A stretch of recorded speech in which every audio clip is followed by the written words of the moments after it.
Assalamualaikum warahmatullahi wabarakatuh. Perkenalkan, nama saya Roni Febrian Saputra dari kelas MI 1C. Pada video kali ini saya akan menjelaskan tentang manajemen proses. Konsep proses. Apa yang dimaksud dengan proses? Istilah lain untuk proses adalah task. Proses adalah program yang sedang dieksekusi.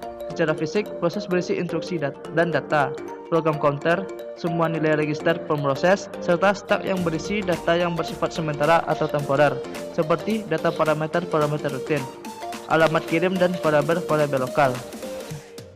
Kebutuhan utama dalam pengendalian proses. Kebutuhan utama pengendalian proses oleh sistem operasi dapat dinyatakan dengan mengacu ke proses, yaitu 1. Interleave atau saling melanjutkan. SO harus melakukan interleave eksekusi proses-proses untuk memaksimumkan penggunaan. Yang kedua, mengikuti kebijakan tertentu. SO harus mengalokasikan sumber daya ke proses-proses mengikuti kebijakan yang ditentukan. Misal, fungsi atau aplikasi tertentu mempunyai prioritas yang lebih tinggi. Yang ketiga, mendukung komunikasi antar proses dan penciptaan proses. SO perlu mendukung komunikasi antar proses dan penciptaan proses oleh pemakai sehingga membantu menstrukturkan aplikasi. Status proses. Proses pada sistem operasi memiliki 5 status, yaitu yang pertama, new, menandakan sebuah proses yang sedang dibuat. Yang kedua, running, menandakan sebuah instruksi atau perintah yang sedang dijalankan. Yang ketiga, waiting, proses menunggu beberapa event yang terjadi. Yang keempat, ready, proses menunggu untuk diterima menjadi proses yang sesungguhnya. Yang keempat, terminate, menandakan sebuah proses telah siap untuk dieksekusi.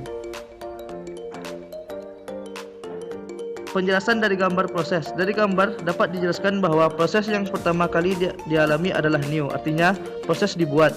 Proses kemudian akan beralih atau mengantri untuk mendapati pengakuan proses ready. Setelah diterima, proses akan beralih secara bergiliran menuju run. Apabila proses dalam run tidak memiliki resource atau I/O atau menunggu event lain yang terlalu lama, ia akan mundur ke belakang menuju proses waiting. Apa yang sedang ditunggu, proses akan menunggu untuk mendapatkan sebuah resource atau menunggu sebuah event menjadi sempurna. Proses akan kembali menuju ready. Dari ready, proses berpindah menuju run dengan cara bergiliran. Proses yang berada di running bisa sewaktu-waktu mengalami interrupt atau gangguan dan akan kembali menuju ready, sehingga menuju ke prosesan akhir. Apabila proses running berjalan sempurna, maka proses akan menuju terminate atau selesai. 3 kemungkinan bila proses memiliki status running. Yang pertama, jika program telah selesai dieksekusi, maka status dari proses tersebut akan berubah menjadi terminate. Yang kedua, jika waktu disediakan oleh OS untuk proses tersebut sudah habis, maka akan terjadi interrupt dan proses tersebut kini berstatus ready. 3. Jika status event terjadi pada saat proses dieksekusi, seperti pada permintaan MK, maka proses tersebut akan menunggu event tersebut selesai dan proses berstatus blocked. Suspend dan resume itu penting karena 1. Jika sistem berfungsi secara buruk dan mungkin gagal, maka proses-proses dapat disuspend agar diresume setelah masalah diselesaikan. Yang kedua, pemakai yang ragu atau khawatir mengenai hasil proses dapat mensuspend proses atau membuang proses.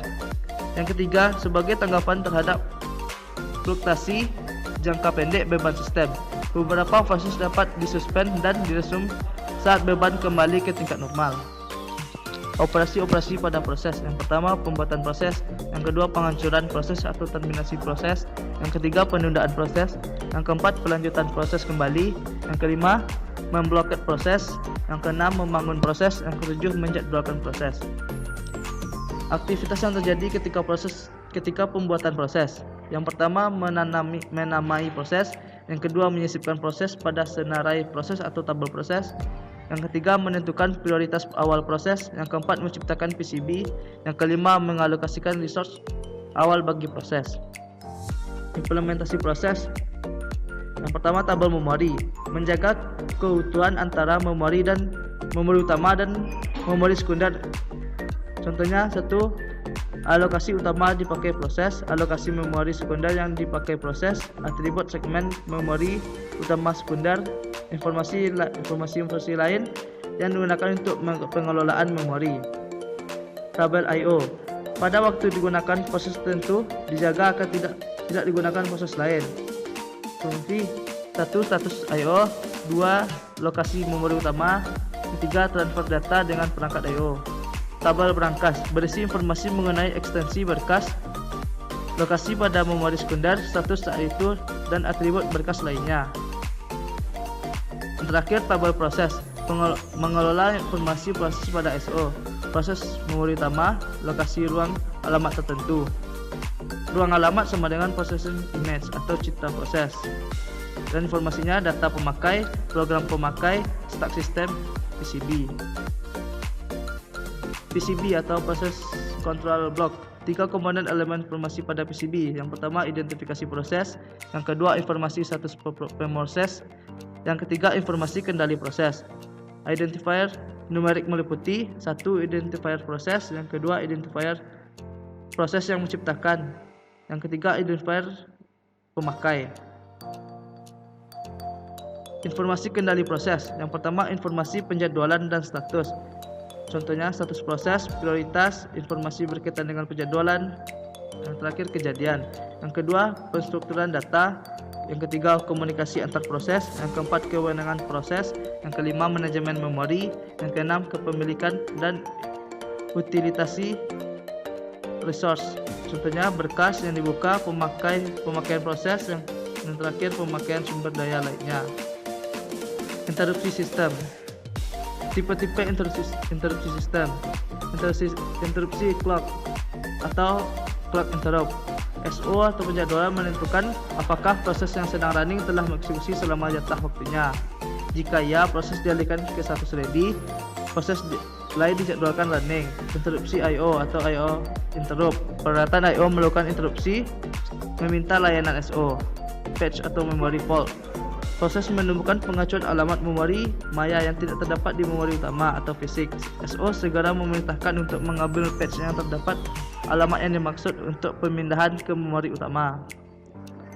Tahap-tahap pengalihan proses. Langkah-langkah yang terlibat dalam pengalihan proses. Simpan konteks pemroses, termasuk ke register PC dan register lainnya. Perbarui PCB proses yang running. Pindahkan PCB proses ke senerai yang cocok. Pilih satu proses lain untuk dieksekusi sesuai jadwalnya. Perbarui PCB yang dipilih. Perbarui struktur data manajemen memori. Kembalikan konteks pemroses dengan konteks simpanan yang memberitahu konteks tersebut saat dialihkan tadi.